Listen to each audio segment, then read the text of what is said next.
The Hatred, Episode 2, The Caul. I got to Johnson State campus early for my shift, slipping in the office and grabbing my equipment. My nerves were still rattled from last night, and I didn't care to talk to any of the other guards. I just wanted to cruise and collect my thoughts. Campus was barren during the summer, and there were hardly any parking tickets to write, so there was a tacit understanding that we were to make ourselves scarce and keep our walkie-talkies on, in case we needed to get someone out of the university president's parking spot. And this is Jake Johnson, the host of Cerebellum, because the last battle is for your brainstem. Alright, next caller, you're live on the air. Hi, Jake. Long-time listener, first-time caller? Always good to hear from another person in the know. Talk to me. Where are you calling from? Yeah, Jake. So I live near Communion, Texas. Communion? Little-known Texas town south of San Marcos. There was a huge cover-up back in the 90s about what happened. But I got proof of alien activity. Oh, that's a big claim. Communion's a ghost town. It's been evacuated since about 17 years ago. Around 2000, I believe. That's what they want you to believe. Christ, more conspiracy bullshit. Let's check out what's going on at the football stadium lot. Get down! Son of motherfuck! God damn it, I'm soaked! Unbelievable. What the hell's gotten into everyone? 71-52. This is 5-2. Hey, boss. Some jackass just threw a drink through my window. I'm soaked. You alright, Dave? Yeah, I'm all sticky. How's the equipment? Looks like it's fine. Why don't you just come on back, get changed? You can report it to university police. Maybe we can snag him on the dash cam.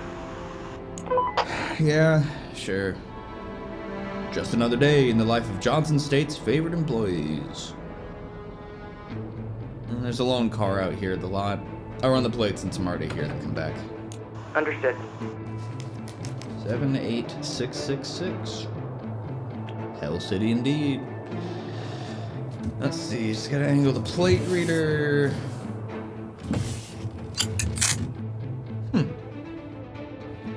No permit.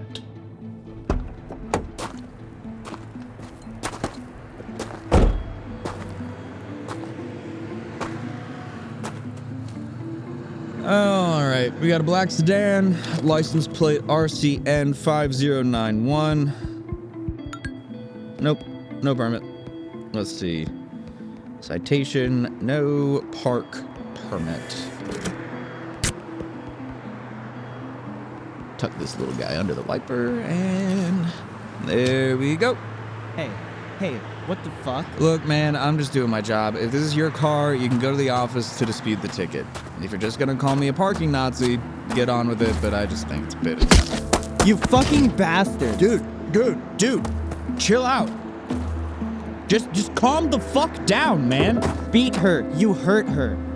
I don't know what in the ever-loving shit you're talking about, guy, but I'm gonna radio university police. You can explain to UPD why you emotionally shit the bed. Enjoy your expulsion, asshole! The student looked about 20, thin, but with a wiry country boy toughness. He looked at me as though I were a roach that had just skittered out from underneath his fridge. I started to change the walkie channel to contact police dispatch when...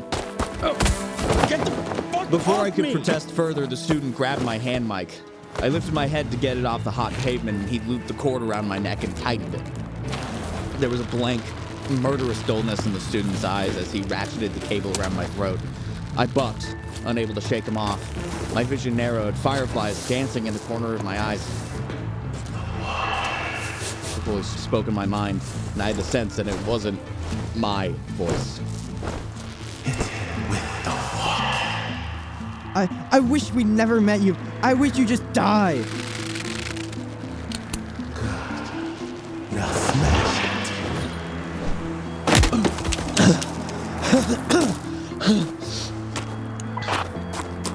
He won't stop. You have to make him stop. fucking hit him. No traffic. That was a misdial. My apologies, dispatch. You need help, kid. I don't know who you think I am, but I'm not him. This is crazy. This is absolutely insane. Christ almighty, he's running after me.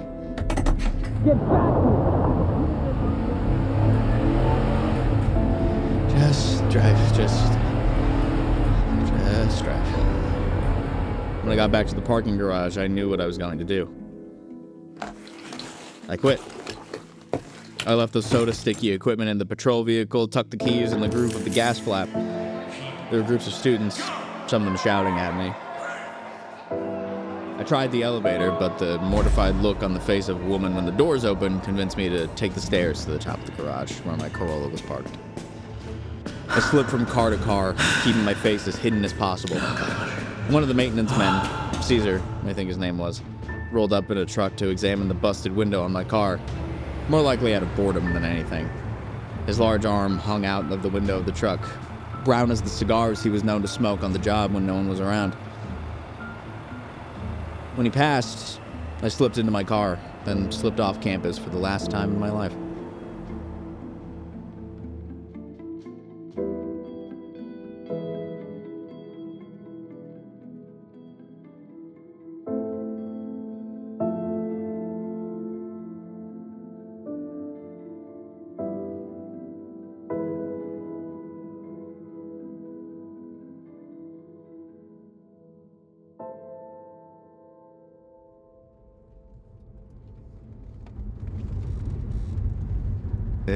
This can't be happening. This is a nightmare, and I haven't woke up yet. This is Dave. Dave, Hey, boss. where are you? About that.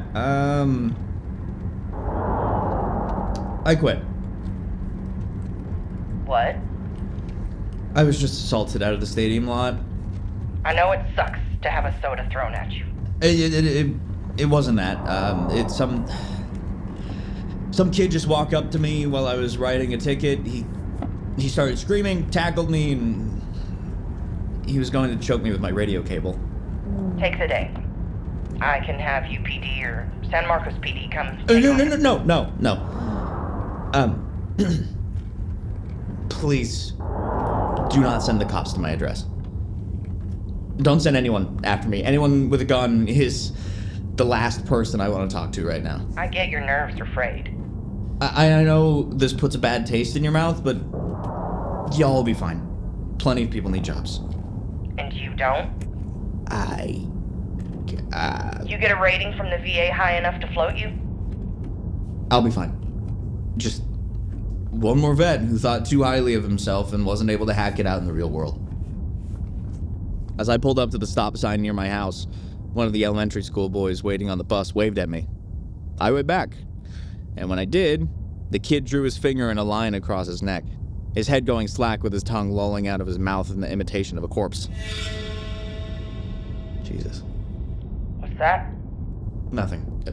Again, I'm really sorry about all this. You know I won't be able to give you a reference. We could just say you got sick. Put you on PTO. No, I'll figure something out. Hey, I have a weird thing to ask. Weirder than calling me 2 hours into your shift to tell me you got into the ring with one of our students then quit? Yes, actually. Do I sound like me? Seriously, Dave. Just wondering. You do. Good luck, Dave. Whatever you do. Yeah, I'll need it.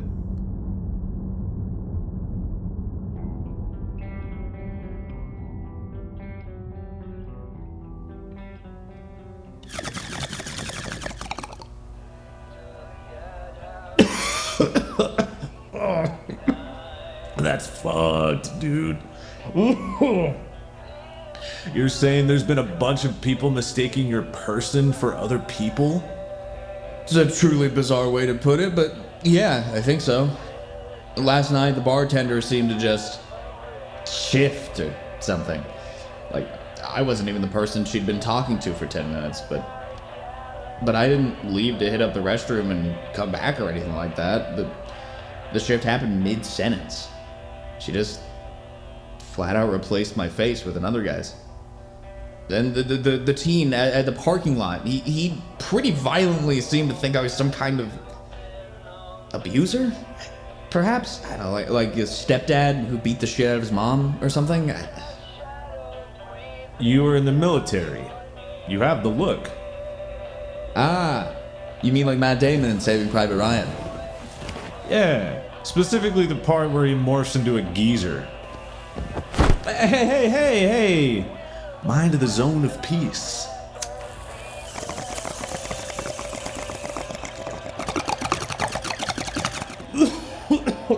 Look, either way, that's like messed up, man. I mean, you look like you to me. Which is the weirdest part. The bouncer back at Sombra, he called me Tara. Said something about me strutting my ass. You have a completely unremarkable ass. You know, believe it or not, I have two. The other one's my landlord. I'm definitely raising your rent next year. You already did. Well, you'll pay in a pound of flesh next time. Don't say that. Flesh? Yeah, it's just, I don't know. I don't want to be thinking about stuff like that. Sophia. What about her? She's still recognizing me as well, and you, and my boss, Roth. Have you tried looking into a mirror? I don't know. Shut the door behind you. I'm trying to hotbox. I can barely see my silhouette in the reflection. I raised my hand to flick the light switch, then stopped. Did I really want to see what was waiting for me in the mirror? The dim silhouette was me. It had to be me. That's all I would see. Or would I see another face? Who else might be hiding in the mirror? Stupid Dave, you're just being paranoid. What are you really afraid to see? Someone else.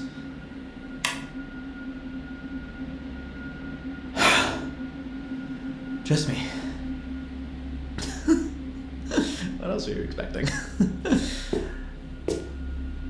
Feels like something's in my eye, though. Ah, shit, it's itchy. I leaned forward over the sink.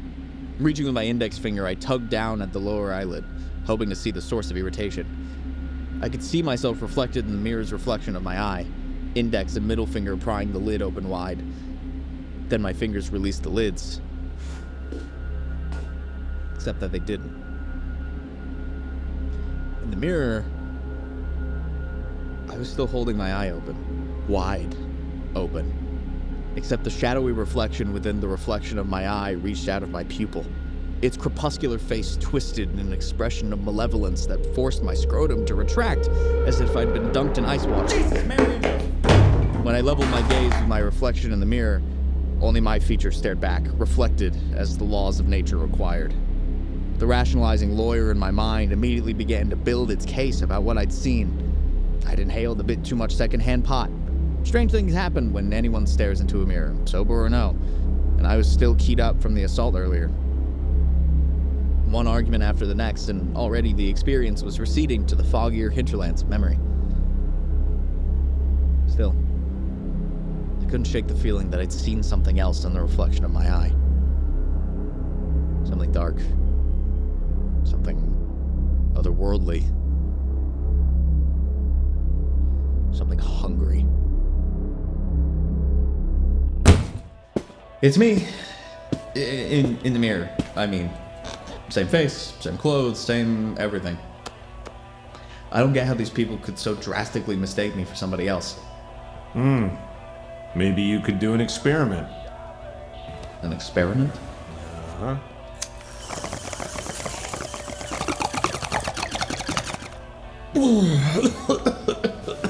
Basically, find some way of controlling to see how this mistaken identity thing works. If that's actually the case. It is, Miles. I nearly got strangled next to a pothole. I hear you. Man, what I'd give for a hole full of pot. Focus. All right, man. Look, I'm with you. So let's look at what we got.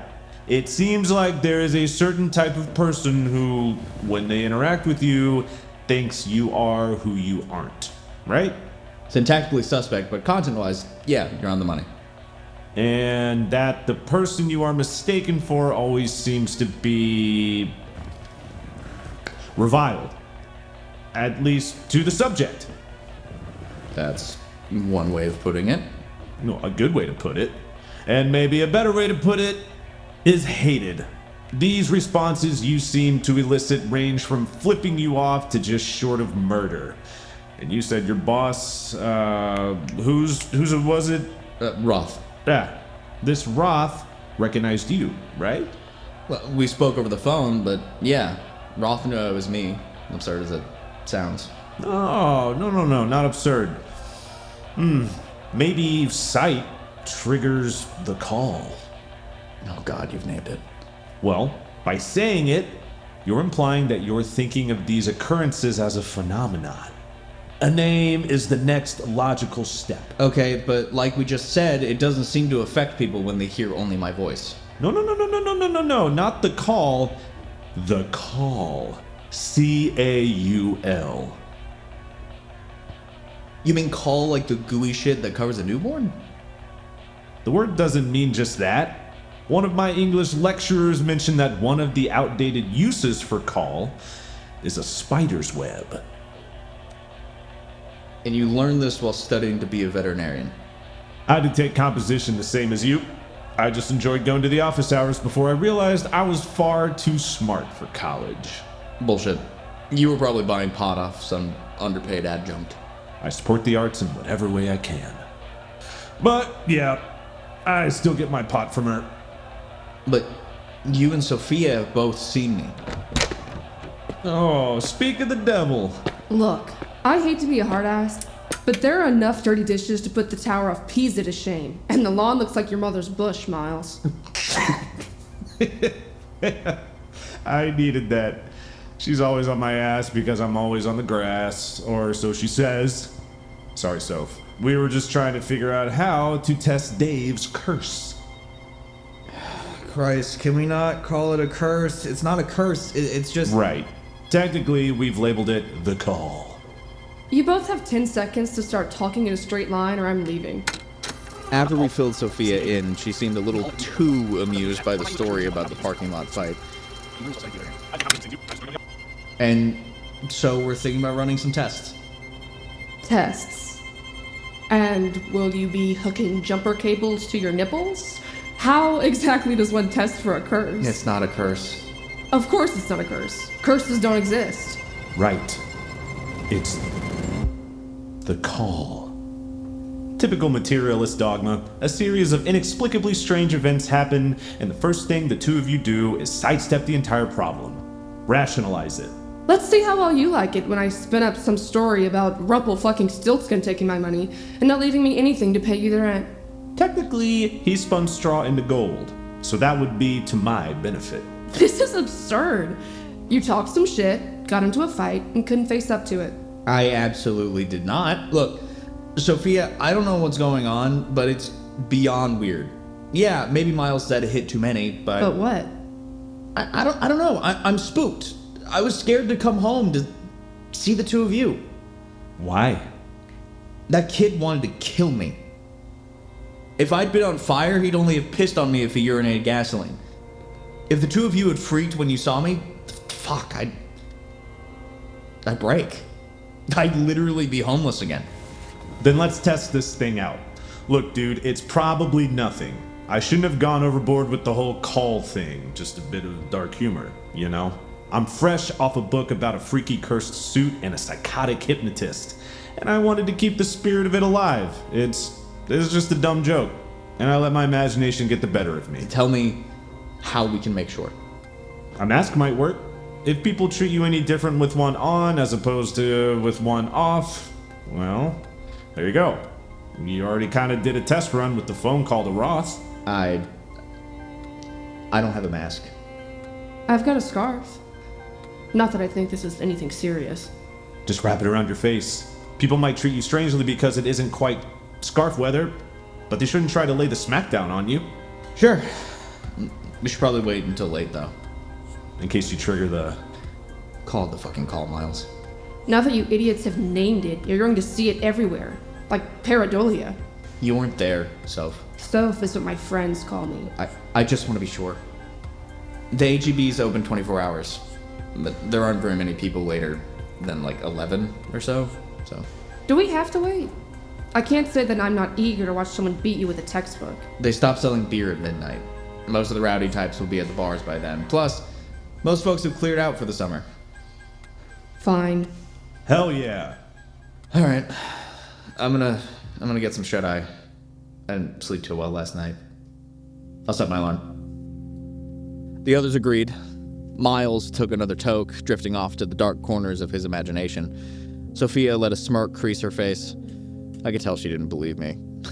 Hell, I don't even know if Miles really believed me, or if the stoner was simply going with the momentum.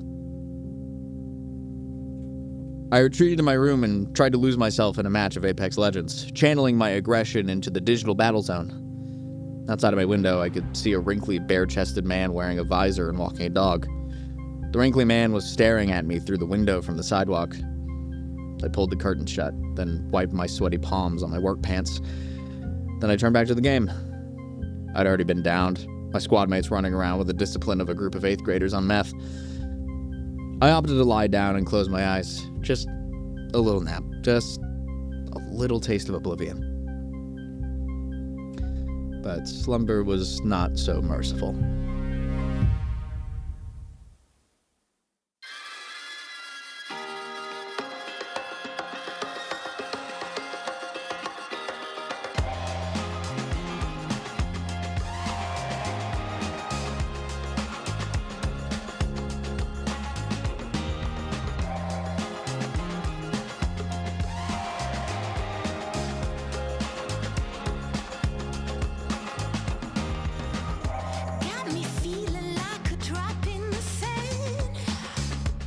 Like a worm in the storm,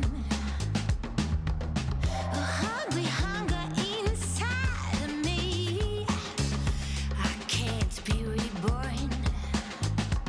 I'm a monster, spreading hate, stealing time.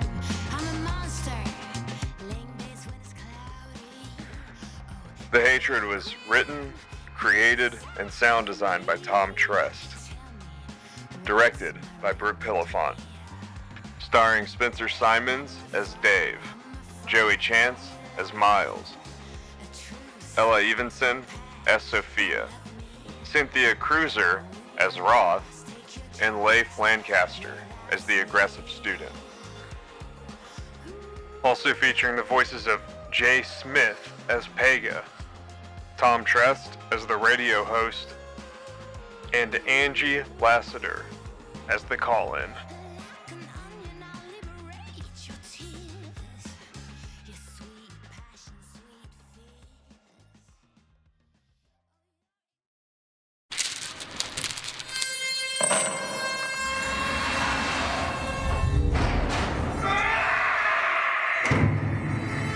This has been